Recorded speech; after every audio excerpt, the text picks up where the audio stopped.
1400 কোটি বছর পরে আমি আমার রান্নাঘরে ফেরত আসলাম।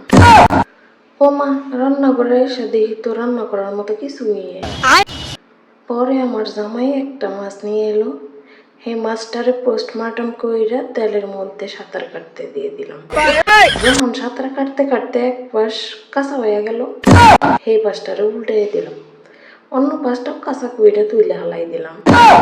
এখন কিছু তেলের মধ্যে পোস্টমর্টম করা কিছু পেঁয়াজ দিয়ে দিলাম।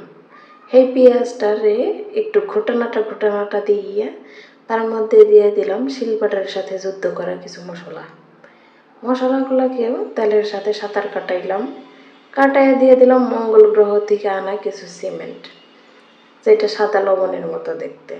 দিয়ে দিলাম কিছু গুঁড়া মরিচ আর কিছু মশলা, যেগুলো আমি ভিন গ্রহ থেকে নিয়ে এসেছিলাম। এগুলারে সুন্দর মতো ঝাঁকানাকা কইরে দিয়ে দিলাম পোস্টমর্টম করা কিছু সবজিটারে দিয়া মশলার সাথে ভালোভাবে ভালোবাসা করাই দিলাম।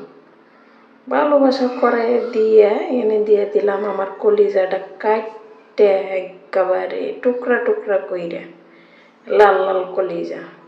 সুন্দর মতো এটারেও ভালোবাসা করাই দিলাম বাকি সবজির সাথে। দিয়ে এক গামলা পানির ভিতরে দিলাম সাঁতার কাটার প্রতিযোগিতা, কে কতটুকু সাঁতার কাটতে পারে। এবারে মাছগুলার ওই প্রতিযোগিতায় নামাইয়ে দিলাম। যখনেরা সাঁতার কাটতে কাটতে একবারে হইতেছে শরীর অবশ হয়ে যাইব, তখন সুন্দর মতো নামাইয়া এদেরকে পুরস্কার দিয়ে দিন। পুরস্কার হিসেবে থাকতেছে আমার পেটের ভিতরে ঢোকা।